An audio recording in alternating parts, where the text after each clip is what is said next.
everybody for coming. I'd like to start by thanking all the people who made this.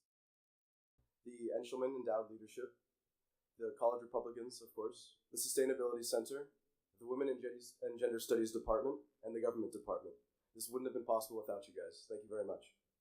Governor Christine Todd Whitman has had a long and illustrious career. She served in the cabinet of President George W. Bush as administrator of the EPA from January 2001 to June 2003. She was the 50th governor of New Jersey, and at the time, she was the only female governor in the United States. Whitman earned praise from both Republicans and Democrats for her commitment to preserve a record amount of New Jersey land as permanent green space. Under her tenure, New Jersey established the most comprehensive beach monitoring system in the United States. As EPA administrator, she promoted common sense environmental regulations. She championed regulations requiring non-road diesel engines to reduce sulfur emissions by more than 95%. During her tenure, the administration was successful in passing and implementing landmark brownfields legislation to promote the redevelopment of brownfields. She is the author of a New York Times bestseller called It's My Party Too. Whitman holds a BA from Wheaton College and has 2 children and 7 grandchildren. Governor Whitman continues her work in a number of nonprofit organizations, chairman of the American Security Project, and as a member of the board of directors of the Center for Responsible Shale Development. In 2017, Governor Whitman was awarded the Eisenhower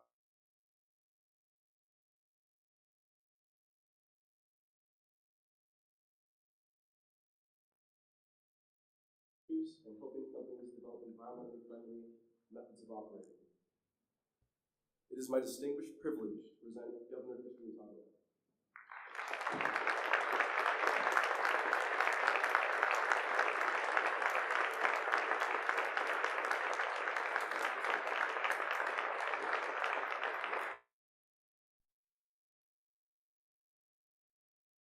All right, I'd just like to thank Josh for that introduction, and we only have an hour, so I'm just going to jump right in with some questions. I think we should start with everybody. I think at FM, there's a certain image of a Republican, especially in the Trump era. So I'd just like to give you a chance to talk about it. You refer yourself as an Eisenhower or a Black Republican. So if you just like to speak to that and explain how you're different from the Republicans people might be familiar with. Certainly. Well, as I say, I define myself as an Eisenhower Republican, looking back on what I consider to be times when people could talk to one another, when they could discuss issues, when they could solve problems, when it wasn't considered a crime to work with members of the other party.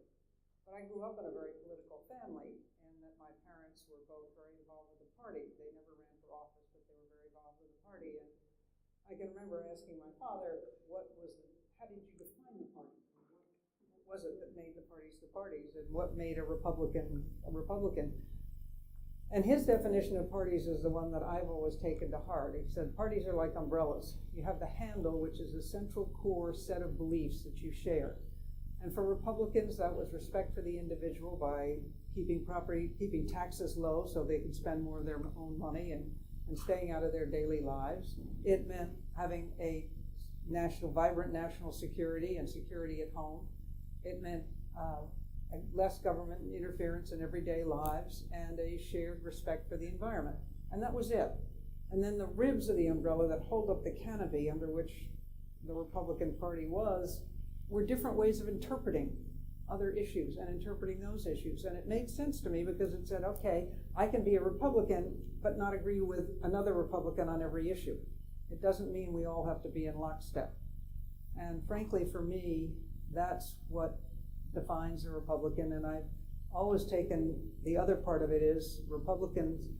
A major difference that I saw back then, anyway, was a balanced budget, of course, was also very much a part of the Republican principle, but was starting problem solving closest to the individual that had the issue, and then gradually building up to the next level of government, the next level if they couldn't solve it, you couldn't get it solved with the individual, rather than immediately going to access all of the power and reach of the federal government immediately to solve problems of individuals. And so that's why, and that's the kind of Republican I describe myself, and I care for those who are less fortunate.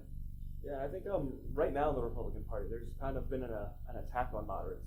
You have like Jeff Flake and Bob Corker, who have both kind of been chased out of the party and unable to run for re-election. So, and those Senate races are very competitive. How do you feel about people primarying those sort of people like Jeff Flake? And I know that Jeff Flake, he took kind of a stand on Kavanaugh, and I know that you talked in your book about that generally it's the radicals that kind of use hardline tactics in Congress, and you think that moderates should sort of step up and kind of hold the line. So usually the ones that kind of fold in with the establishment. So, well, the last chapter of my book is A Time for Radical Moderates, which may sound like a bit of an oxymoron, but I think that's where we are. I think that's what we have to do as the people in the center, if they care, if they don't like what's happening with the split in the parties, and I've said I think the Democrats are starting to go as far to the left as Republicans have gone to the right. We've just been doing it longer. And that's a concern, because that's not where the majority of the American people are, and that's not how we get decisions made that actually will solve the problems that we're facing. What's encouraging to me is I've been part of a group called No Labels for a long time. I think we've been going for about 6 years now, and out of that has grown what's called the Problem Solvers Caucus in the House and the Senate. In the House, it's made up of 24 Republicans, 24 Democrats. And the Senate, they're not quite as many, but we're building. We're trying. The Senate just doesn't operate the same way, and they don't like to join in the same way. But one of the things the Problem Solvers does, first of all, you come in as a Republican, but they have to have a Democrat. You come in as a Democrat, there has to be a Republican. We're keeping it dead even. And they agree and they sign an agreement that says that they'll take up the big issues, and if 75% of them agree on a position, they will vote as a bloc. Now, 48 may not sound like a whole lot, but no matter what happens, whichever party wins in this next congressional cycle, they're not going to have a big majority. And if you have 48, 50, as it grows, people who will stick together and say, these are the issues, and we want to solve, this is how we think we need to solve this, they're going to have to deal with them.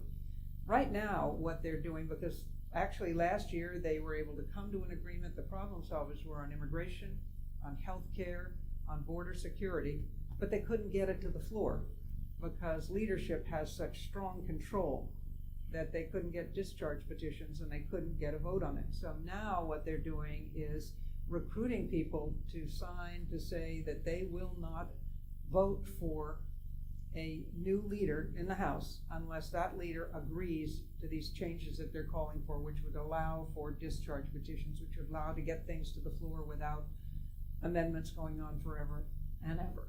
And that's growing, and right now Problem Solvers has about 19 who've signed on, but the Blue Dog Democrats have agreed, that group has agreed that they're going to do that. And I think as you look at the Tuesday group and some of the other more moderate Republican side of the aisle groups, that hopefully there'll be more so that people can be heard, because the frustration they have is you can get a bipartisan bill with a substantive number of people who want to see this at least debated on the floor, and they can't even get it out of committee because of leadership. Leadership has such control. And that's where my hope for the future will be, because I am very troubled by the splits that we see and the inability to talk to one another in a civilized tone, much less listen. Yeah, and I think that some Republicans hear that and they're immediately hostile to it, right? And you hear words like rhino thrown around a lot. And as governor, I mean, I'm sure you've heard that a lot, but you cut taxes by $15 billion, unemployment plummeted, the welfare rolls were cut in half, and you still had GOP opposition, and they even encouraged somebody to run for governor as a libertarian against you to try to stop you from getting reelected, which would have resulted in just a Democrat being governor. And so how do you feel about these people that are so radical, they would rather just kick you out of the party and give it to a seat to a Democrat as opposed to tolerating somebody who agrees with them on the big issues? Right. Well, it's Pyrrhic victories. I mean, they may win a primary, but then they lose a general election, and they usually end up with the person they least wanted in that job. The problem goes back, frankly, to all of us. I get asked a lot, well, what can we do? And my response, not to be facetious, but is look in the mirror. Because up until, well, actually, even in this last election cycle, our average voter turnout in primaries is between 10 and 14%. I mean, that's just pathetic. And what it means is that those who are voting are the most partisan people. And they tend to be more on the extremes. They have one or two issues that are really the only things they want to talk about. And when that happens, the candidates that you're presented with in the fall, in the general election, tend to be on the extremes. So people look at it and they said, pox on both your houses. I don't like either of my choices. I'm not going to vote. And again, the average voter turnout in congressional, when congressional was at the top of the ticket, has been up to now 34% has been kind of the high, 35 maybe. Trust this year it's going to be more. And for presidential, we barely cracked 54. And so it's always been a minority of those eligible to vote who are choosing our leaders. And that's how you let things get out of hand, and you let the more extreme people become the representatives of the parties. And that's reflected in the fact that today 29% of registered voters are Republican, 30% are Democrat, and 40% are independent or non-affiliated. And that's the group that's growing. And that's fine, except that in many states, the non-affiliated voters can't vote, or it's very difficult for them to vote. They have to make decisions. The timelines are different in every state, and they have to declare a party sometimes 6 months in advance, sometimes 6 weeks in advance, and you have to be pretty educated to work your way around that. And so that's doing a disservice to our political process, I think. Yeah, and I also want to touch on your time in the Bush administration. So at the beginning, you had a really good record as on the environment in New Jersey, and George W. Bush had a pretty good record in Texas on the environment. So you were very optimistic going in to the EPA. I would just, if you would want to explain how that optimism kind of resulted eventually in your resignation. They didn't. Yeah. Well, first of all, there wasn't much appetite on the Hill. The Republicans controlled the Senate. And I can go to Senate hearings, and Jim Inhofe was just never in favor of talking about the environment much.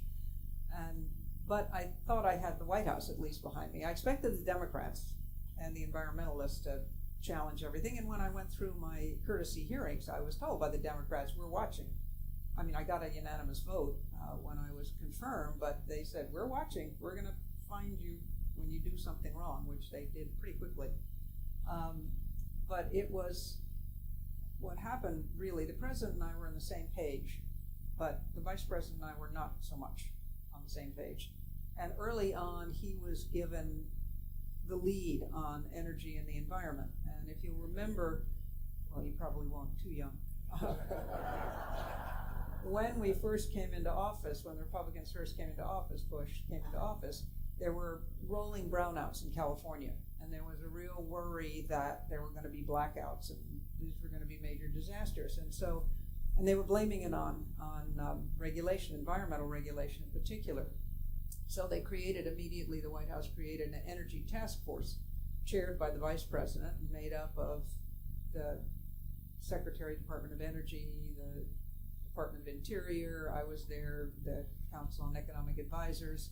It was a fairly large group, and they immediately started going after one particular environmental regulation that they said was making for real problems. And I said, okay, look, give me, and just environmental regulations in general were causing all the issues in California. And I said, fine, give me the projects that have been held up because of environmental regulation, and I'll move them to the front of the queue. They'll still have to do everything, but we'll move them through to the front of the queue.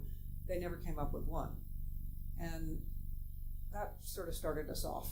And the vice president would listen, but he was never a big favorite of environmental regulations. And then to have Republicans who were controlling on the Hill also not in favor of any regulation. I mean, it's hard. Regulations should be reviewed regularly, I think, because they become redundant. There are some that technology changes. We solve some of the problems. We should review them, but review them in a sensible way and not just do away with regulations because we've decided we don't like them. And it was very hard, but they're easy to hate because they cause people to change behavior or have to spend money for a problem they may not think exists. And so they're easy to demagogue. And that they've become now another one of the 53rd rails that we seem to have in politics these days. They're another one of them. And people you either like regulation or you don't like regulation. It's not, what are regulations doing for us? How are they helping us? Why do we need them in which areas? And let's do this sensibly. And even back then, there was this feeling that there'd been too much regulation because at the end of the Clinton administration, They had started rolling out a bunch of regulations, and they'd started to crack down hard on things that they hadn't come down on before. So people were really upset, and a lot of businesses were upset about it. And so the Republicans were responding to the base, and they decided they really didn't want to do too much more. We did get a bill through, the first one that had been passed on environment since 1990 on brownfields. We did that in the first year and a half. But after that, it kind of started to go downhill, our ability to make too much in positive change. Yeah, and I think there's kind of a notion about the Bush administration that Dick Cheney's kind of like a shadowy puppet master behind everything. Mm-hmm. So as somebody who was actually in the Bush administration, how was George W. Bush as an executive, and to what extent was Dick Cheney kind of how he's portrayed in the media, and what was he actually like? Well, Dick Cheney, I mean, he had a lot of influence, and when he was first announced, I thought, that makes a lot of sense, because the president did not have international experience. He'd been the governor of Texas, which is one of the weakest governors in the 50 states, and he was going for someone that had more experience and had a broader breadth of experience, and that made some sense. And I'd known Dick Cheney, run into him, didn't know him, but had interacted with him from way back, and he was conservative always, but he'd listen to you. I mean, you could listen, you could have a conversation, that was fine.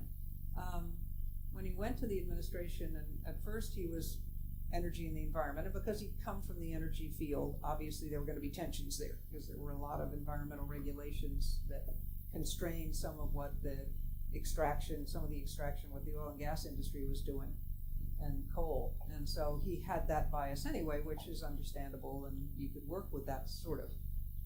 But then after 9/11, because the president was so focused on keeping the country safe, that more was kind of ceded to the vice president. But he was no puppet master. George Bush is no dummy. He's one of the nicest people you want to meet in private conversation, and fun, and pokes fun at himself, and doesn't take himself all that seriously. But he did defer a lot to the vice president. And I would find what was troubling, and I'm not the only one in the cabinet that found this, is when I went in to meet with him, we'd be on the same page, and I'd go out, and in my case it was just Dick Cheney, but in others it would be Dick Cheney and Don Rumsfeld who would come in, and by the time you got back to the office there was a 180 on whatever had been agreed on, if it was at all contentious, and that was concerning. And do you think that the Bush administration officials, do you think that many of them believed in climate change, because most of them denied it? We weren't deniers so much as skeptics in the administration. I mean, we never pulled climate change. We never stopped any of our I never stopped any of our scientists. I mean, I'm a believer, but we didn't stop any of our scientists from going to conferences where climate change was discussed. Where we did run into a problem, where I ran into a problem, is I wanted us, and we did, produce the first ever, which is amazing to me, the first ever report card on the environment. I mean, my idea was, we'd done it in New Jersey while I was governor. How do you know if you're making progress if you don't know where you're starting? You don't know where you are. So they did a very comprehensive, the scientists were terrific. It took about a year to do this, and they came up with a very good report card on the status of the environment. But when we came to the language around climate change, a huge fight with the White House, huge fight. And again, it didn't rise to the level of the president. You've got to understand that not all of these things rise to the level of the president. They get knocked off on Council of Environmental Quality within the White House has a lot of influence over EPA and any kind of environmental issues. And finally, at the end, the language they wanted me to put in was so unscientific that it would have, in my mind, undermined the credibility of the entire report. So I said, no, we're just going to put a paragraph in saying, and climate change is an issue. Here are the most recent studies. And so we did that. This administration, you wouldn't even get that. They don't even allow the words climate change to be put forward in any report. So we weren't like that, but they were definitely skeptics. Yeah, I think there are a lot of GOP-based voters that just don't believe in climate change. What's your best argument to convince the skeptics of the Republican Party who don't think climate change is an issue and who don't want to do anything about it? Well, actually, better than 50% in the latest polls of even Republicans believe that climate change is occurring, that humans have a role to play, and we should be doing something about it. It's a question of what you do about it. In many instances, many times, I've kind of stopped talking about climate change per se, and I go to human health, because we know that some 200,000 to 300,000 people a year in this country die from dirty airborne related causes. And if we can get people to understand that, I mean, you could ask, I'll ask this audience, how many of you either have or know someone with asthma? Who's had asthma? I mean, look at it. Asthma, PM 2.5, particulate matter in the air, mercury, not good stuff.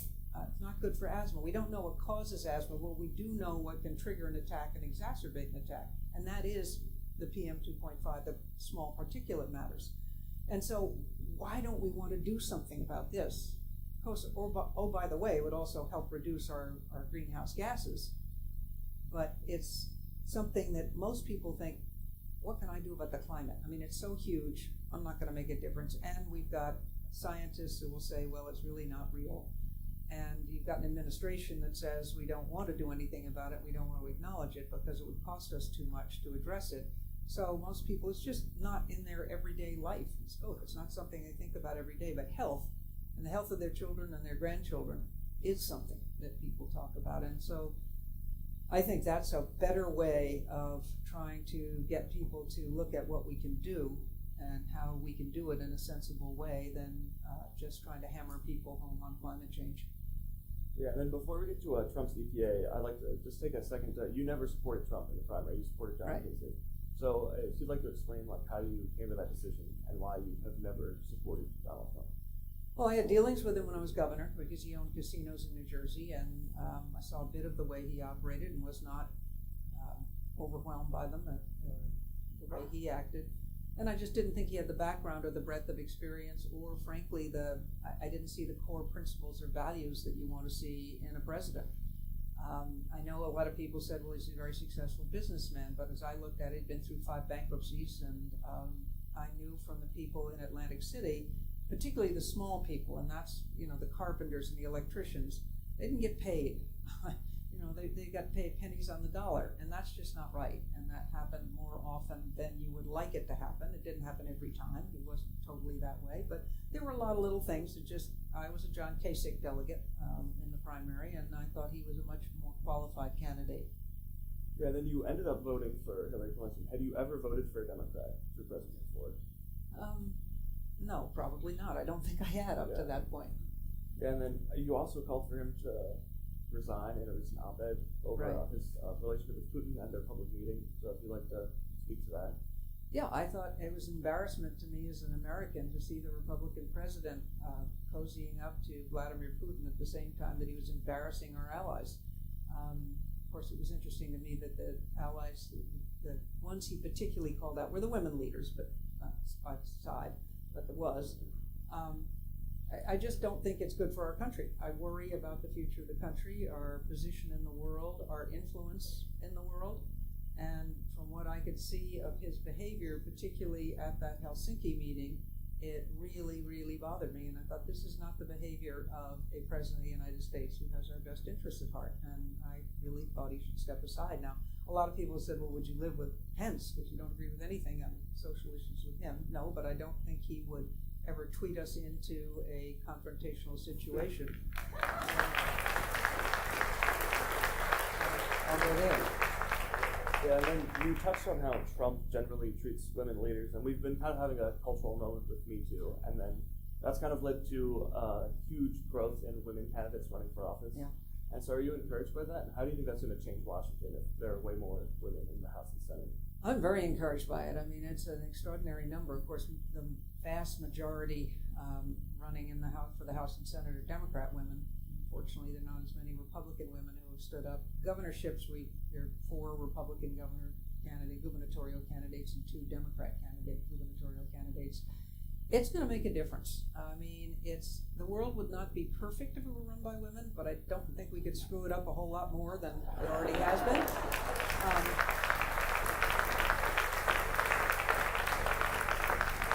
But seriously, if you look at the bipartisan pieces of legislation that have been offered and have gone through, women are either the prime sponsors or co-sponsors on almost every one of them.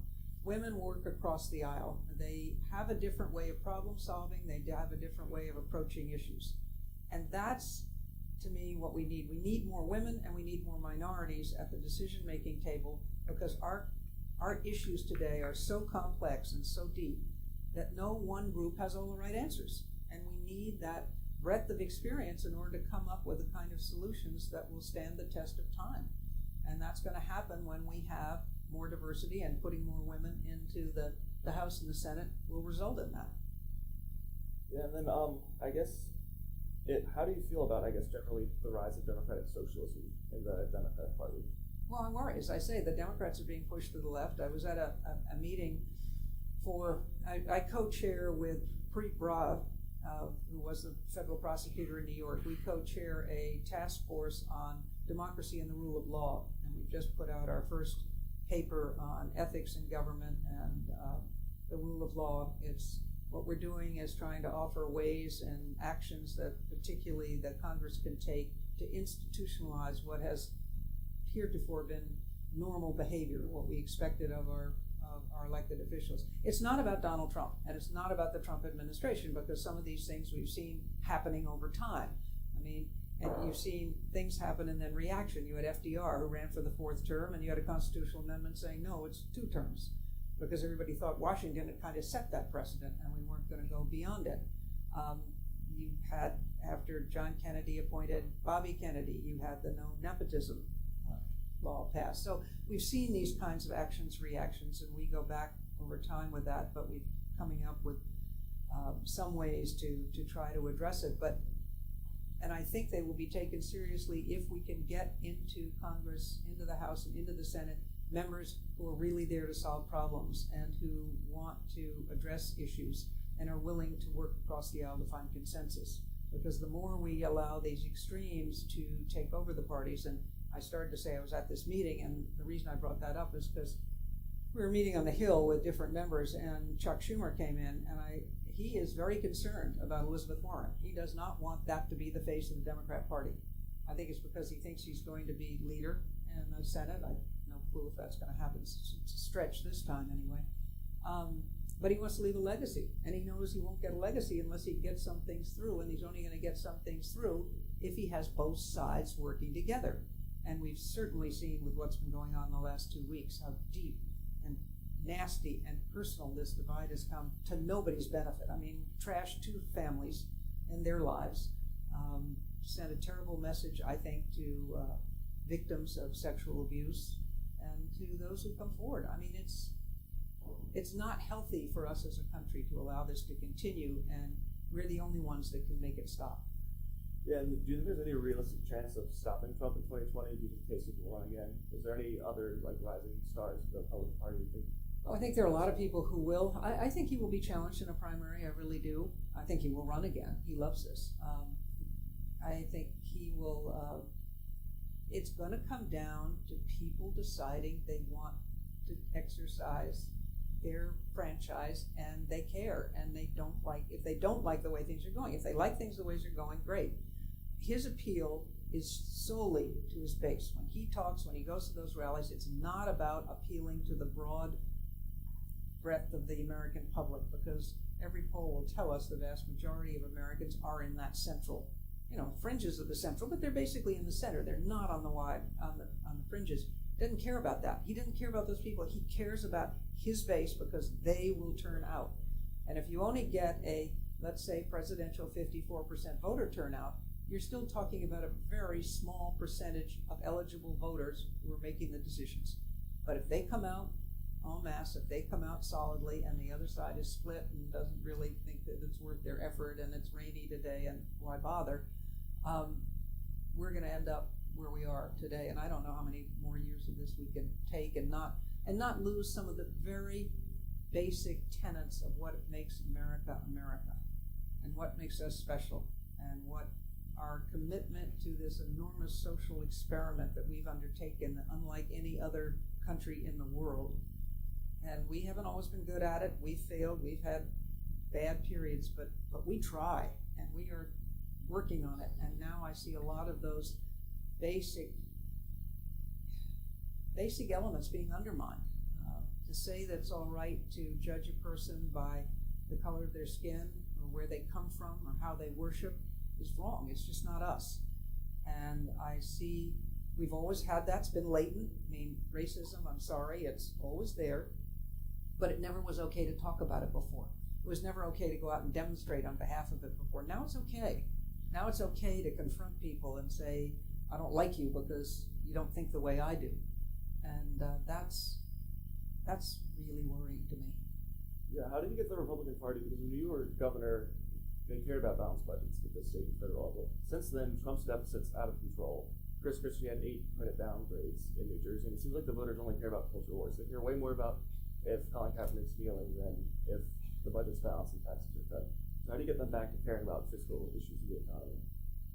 Well, again, I think the majority of the people do care about those issues. They just don't always vote, and they don't think about it. And it seems simplistic to say that. And obviously, we know there are things like gerrymandering that make it difficult to have the kind of impact you want. But I will say, if you don't vote, you're still telling those in office, even though you might not win, you're telling those in office either we don't care or we think you're doing fine. And there are so many examples of times when it has been public pressure that caused behavioral change or vote change at the state level, the local level, the state level, or the federal level, that people should understand that it really does send a message when you communicate with your elected leader. And it's not just Republicans. I mean, the Democrats are starting to fall in the same trap, and we've got to be careful of that because that does nobody any good. Yeah, are there any Democrats, like moderate Democrats, that you think might run in 2020 that you could see being president or would be willing to support?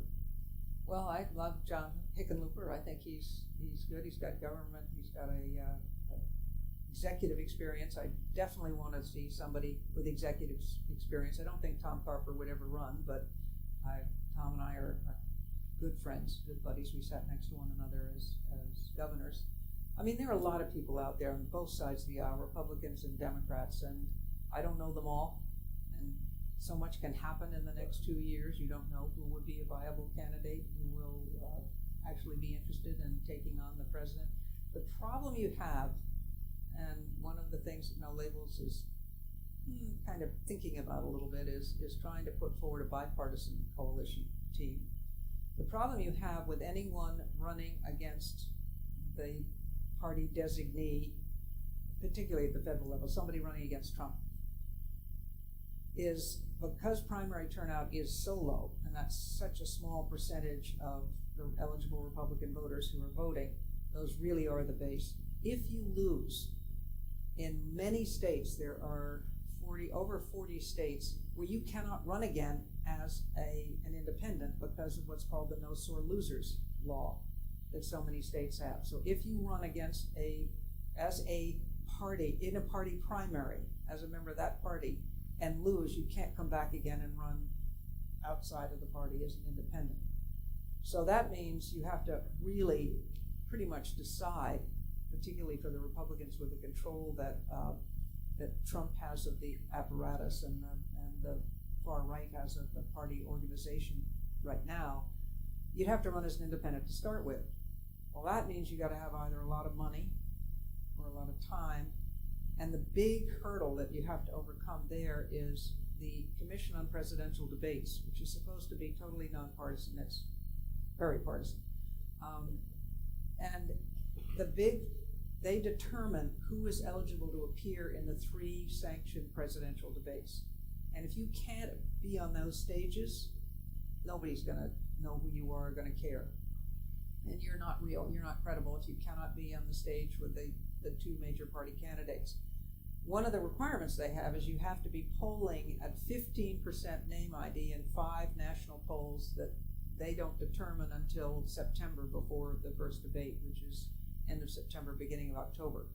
That really means you've got to be a multimillionaire. It is possible to do that outside the party because 8 years ago, I guess, I was part of an organization called Americans Elect, and we were able to get on the ballot for presidential year, get on the ballot in enough states to get 270 electoral votes with just the name of Americans Elect, saying that our candidate, whoever was chosen through a primary process we were going to hold online, was going to, whoever that person was, if they were Republican, they had to pick a Democrat as vice president. If they were Democrat, they had to pick a Republican. And if they were an independent, they had to pick a member of one of the other 2 parties. And so, one of the 2 parties. And that was clearly very, very appealing to people. And it takes a lot of effort. doesn't take massive amounts of money, but it takes money. And it was, we just never had a candidate that really met the credibility criteria that we've had. There were a couple that wanted to be the nominee, but we just couldn't see our way clear to that. But it tells you that hunger is out there. So it is possible if you start now. And I think if you were proposing a bipartisan approach, but the look is to take one of the parties and see if you can do it. Yeah, and then I guess before we open up to questions, because we'll do that a little bit earlier than usual, I just want to focus on New Jersey politics really fast. Bob Menendez is in a surprisingly tough race in New Jersey Senate because of his corruption trial, which ended in a mistrial, and they decided not to retry him. Do you think there's any chance that he'll lose that race? Oh yeah, I think there's a good chance. I don't think it's surprisingly. I mean, with the kind of charges against him and the language that his compatriots, Democrat controlled at that point, his compatriots said about him and his ethical lapses, I think it's not surprising that he's being heavily challenged. And it's just that there's a very strong organization behind him. And the Democrats come out and vote. I mean, they really can turn out the vote in Hudson County and Essex County, and that's why one of our former governors said he wanted to be buried there because he continued to vote. It's a slight exaggeration, but not too much. So it's going to be a close race, I think. But unfortunately, and Bob Hugin is a decent guy, but he's got Trump around his neck. That's the millstone, because New Jersey is not Trump country. Yeah, and then I guess just generally, how do you feel about like the rise and fall of Chris Christie? Because in 2013, he seemed like he was this huge rising star, and that maybe one day he'd be president. And he kind of evolved into a punchline that's not taken seriously anymore. So. Well, the problem was that that's what he thought too, he was going to be president. And you got to do the job you're in. And if you do the job you're in, the next job will come. He lost sight of New Jersey and started to focus on his presidential aspirations, and that took him away and took his eye off the issues that were prevalent in the state at the time, and people didn't like it. They didn't like the fact that they thought they'd elected him to be governor, and he was on the road all the time campaigning and raising money for the next office.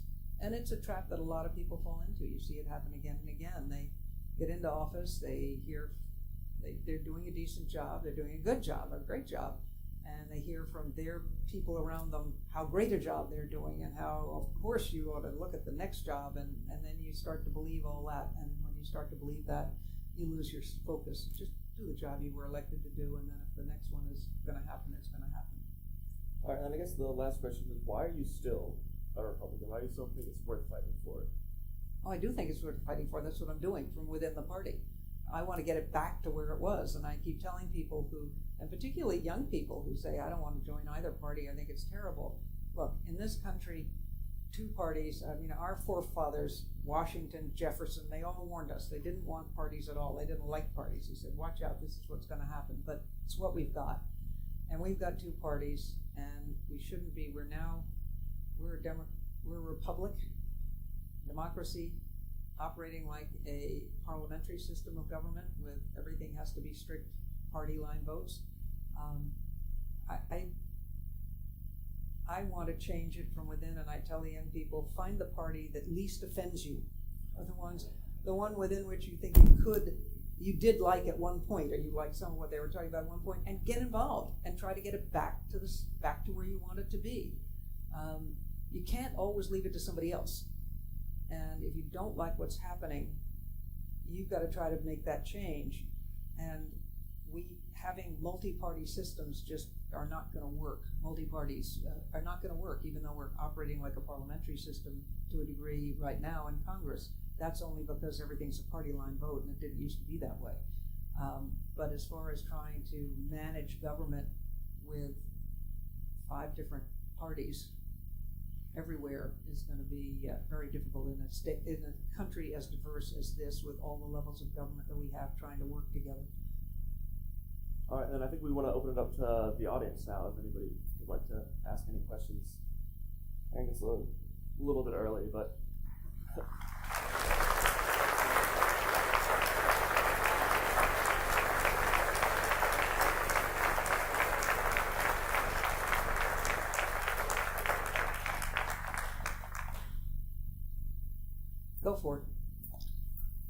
Hi, thanks for being here. I was wondering what your best idea is to fight climate change, if we should fight climate change at all. Because maybe we should just, build seawalls around islands and move planets, if that's the better choice. Okay, good question. First of all, let me just say I believe in climate change. I don't believe humans cause it, because the climate's been changing since the Earth was formed.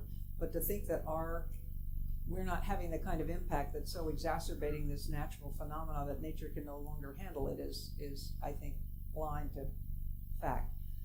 There are a couple things we can do, but the first, frankly, we've got to control carbon, and I am part of there's a group that has proposed a tax on carbon that would be revenue neutral and that would send back money to the public, so they would see money in they'd get a check every quarter based on the tax and the revenue from the tax. But we are very price conscious in this country, and we'd start making some different decisions if we were paying extra at the front end because of the carbon imprint of that. There is now a law that's just been passed or they're working on it. They haven't gotten it exactly where they want it yet, but would start to put some parameters around federal money going back to communities to rebuild exactly where they were before and exactly the way they did it before, because we're finally recognizing that's not going to work. Every time you have a sea level intrusion, you change the ecology of that area, and the next sea level intrusion comes even further in, and it makes it, you get saltwater intrusion, you change things, it's constant. Sea level rise is occurring. You can't deny that. You can argue over why, but you can't deny it's happening. And the Arctic is warming at twice the rate of the rest of the world, and we're moving Alaskan villages. We're having to, because they can't survive anymore where they are because of sea level rise and the storms that come. So we need to start taking these things seriously, but I think if we really went after carbon, it would make a big difference. Thank you.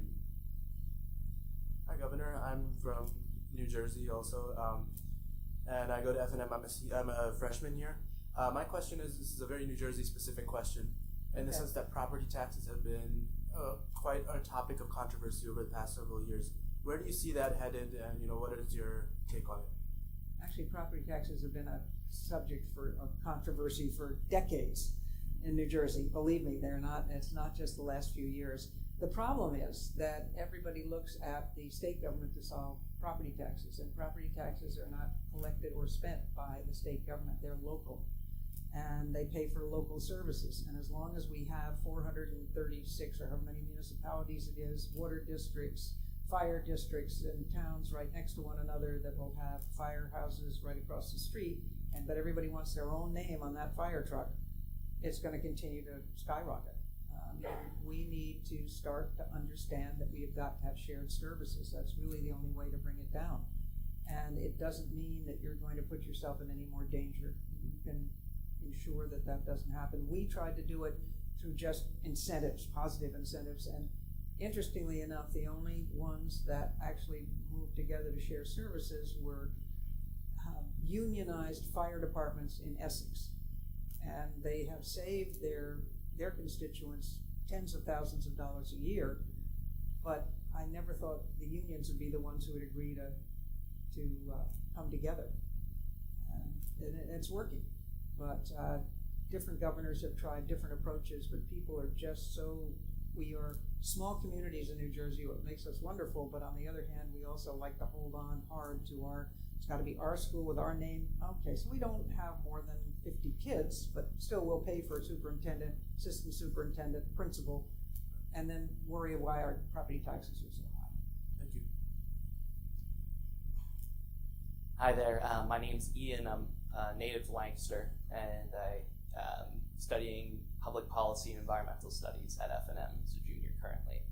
I really liked what you said about focusing on real issues that we can incentivize positive behaviors for instead of towing party lines. And I was just curious about your opinion on regulatory capture, government corruption through monopolies and oligopolies influencing government decisions, because we see with climate change in the fossil fuel industry that our concerns about air pollution are valid, and that the fossil fuel industry throughout history hasn't been friendly to those regulations. We also see a misinformation campaign by the fossil fuel industry.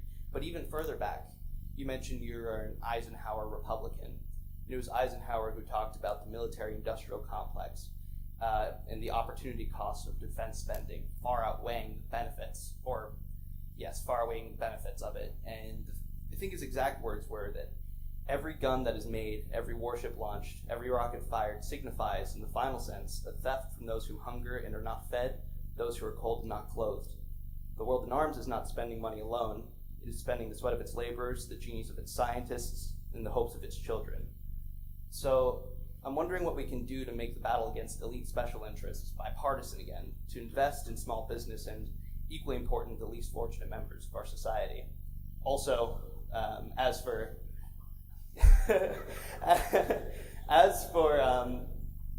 climate change not being caused by humans, there's a lot of research about the Paleocene thermal maximum, PETM, which shows that our current carbon emissions, anthropogenic carbon emissions, are causing exponential rise in global warming. Yeah. No, is we unlike are. anything That's we've what ever I seen. said is we are so exacerbating a natural phenomenon that nature can no longer handle it. So I absolutely believe humans have an enormous role to play, and that's why we need to take action to try to deal with it. But we didn't cause it. And to think we can stop it is our being a little arrogant. We can't stop a natural thing. We can slow it, and we can plan for it, and we can prepare for it, and that's what we need to do. As for the other question that you had, we have a couple of problems to overcome. One of them was the Citizens United decision by the Supreme Court that opened up basically the floodgates of finance. And that is a very difficult thing to overcome, because every time you try to put restrictions on now, you run into the Second Amendment and the freedom of association.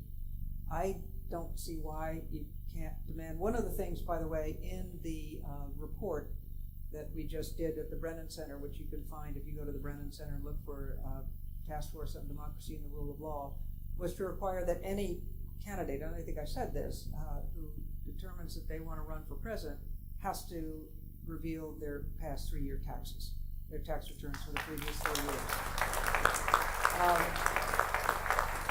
And then also that they, coming into office, particularly the president and vice president, should have their incomes, and they have to divest, but they should have their incomes scrubbed by our security departments, our international, to see whether there are any international involvements that could cause problems. And that could be communicated to them privately. That's not something that has to be public, but just say you've got to divest yourself of this particular thing because it could be a problem down the road. And then we also have a number of suggestions to have some of those changes in the laws apply to the Congress as well. And then we as constituents have to say, hey gang, this is what we want. We want that. We don't like what's going on. We don't like the fact that we think that you are totally beholden to an industry. There are a lot of, you'll find that there are a number of suggestions on how to get to those answers, but we don't have all of them. There are a lot more to be done. Thank you very much. Hello, my name is Summer. I wanted to ask, in your opinion, why do you believe that Republicans are so anti-immigrant, and how do we convince them that immigrants contribute to our society in a positive way? You know, that's a really good question, because Republicans never used to be anti-immigrant, never used to be. I mean, we were founded as the party to end slavery. We were an inclusive party. It's now because everything has become partisan.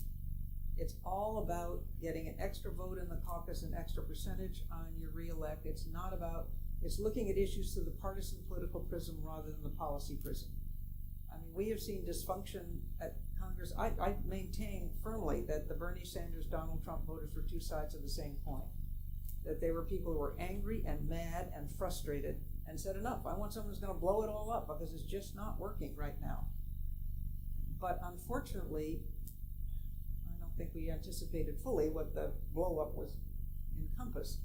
And all people are looking for now, many, not all, this is a terrible exaggeration, but many are looking for is, what is the next issue that I can use to really widen the split, and immigration is one of them. There's a wonderful song in Avenue Q. We're all a little bit racist. And the whole premise of that song is that if we just recognize that we have this in us, that we will judge people by the way they look and how they wear their hair or their clothes. I mean, if we see somebody walking down the street with pants around their knees, we make certain assumptions. They're wrong. If we would just stop for a second and say, no, wait a minute, that's prejudice. I need to look a little further than that. We could get there. But unfortunately right now, all we're looking for is what can gin up my voters? What'll make them more excited and get them to the polls? And that's really all I care about. Thank you. Hi, I'm Rachel St. Louis. I'm a current sophomore here at the College of Boston from the great state of New Jersey. And I just want to know how you address the lack of women on the Hill at the moment. Pointing specifically, there's 4 women sitting on the Senate Judiciary Committee, and also there's 2 women along with Jeff Flake asking for an FBI investigation. I'm just specifically asking, how do you address the lack of women on both sides of the aisle, and when women should speak on certain issues on the Hill? Well, hopefully we're going to have more women on at least one side of the aisle, and there'll be more women on the Republican side, hopefully, as well. As you see in this debacle that we are witnessing at the moment, it's the women who are among the 4 that are the ones who are having a tough time with this. It's 2 of the Republican women that are trying to assess. They're in a tough position because, frankly, Donald Trump was elected, and it's the right of the president to appoint the judicial nominee, and the Senate's role is to advise and consent, and the consent is almost automatic usually, and the advice is, are they judicially qualified to serve on the bench? And whatever else you say about Judge Kavanaugh and however you believe, whichever side you believe, clearly he has the legal credentials to be on the bench. But what I really fear from this that's happened is I was hopeful that the hashtag #MeToo would make it so that women would feel they could come forward right away. If they could get over, that there'd be a willing ear and not wait 20, 30 years. I know too many people who actually, it was so buried within their psyche that they didn't even remember it for 20 or 30 years that they had been abused. But I wanted women to come forward. I was hoping that we'd create an atmosphere that would allow women to come forward sooner. And I don't see that happening now. This has been so virulent, this whole back and forth. So this is I don't know, I didn't hear all of your question, but. I guess just to clarify, so just so my understanding, are you saying that 36 years she waited was too long, or are you saying that victims should have came out the minute it happened? I'm just trying to clarify what you just said. I'm sorry. No, you just said that you wished right when the hashtag #MeToo came out, you said you wish women would just come up. Well, I was hoping that we would create an atmosphere to make it easier, because many times when women don't come forward, it's because they're afraid of what's going to happen to them, that they won't be believed, that they'll be denigrated, that they'll be, well, we see what's happening now, that this is what's going to happen to them. And I was hoping that with the hashtag #MeToo, there'd be enough of a support feeling around that you'd feel more comfortable coming forward sooner, because it makes it so much easier. He said, she said, 30 years later. I mean, there are real reasons why Dr. Ford doesn't remember certain things. She remembers, and the psyche does this to you, she remembers the most traumatic parts of what occurred to her. Absolutely. But yes, there are going to be holes in memory. That happens over time. So clearly, the earlier you can do it, the earlier you can get help, the earlier you can get counseling, the better off I think you would be, and we'd all be. That's all. I mean, I think coming forward is important and critical, and I just worry that we have gone backwards a little bit with this, what we've seen. Did that answer it? Yeah. Okay. Hi, my name is Sarah. I'm a government major. Thank you for your talk. I'm trying to think of how to phrase my question, but why do you think there aren't more Republicans in Congress and perhaps like in public office in general who who aren't really standing up to Donald Trump, particularly on issues like trade or Russia, North Korea, that, like you said, Republicans typically don't agree with him on? Because of two things. Leadership, which wants to keep in power and will come down hard on anybody that bucks them. And they will say, if you don't vote with me, I am going to put somebody against you in the primary, and turn out in the primaries, which tends to be the most partisan and the most hard line.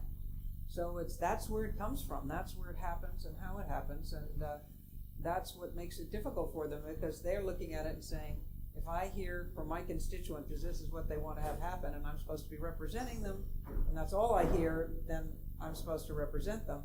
And if I want to make a difference, I can't make it on the outside, so I want to stay in office. Of course, I happen to believe term limits would be a wonderful thing, and for the legislative branch, they've always thought it was great for the executive branch, but not for the legislative somehow, and I think term limits would help us a lot. Yeah. Thank you. I'm afraid I'm so sorry, but I think that has to be the last question so that we can finish on time. So close. So close. But Sorry about that. There is the reception. Thank you, Governor Whitman.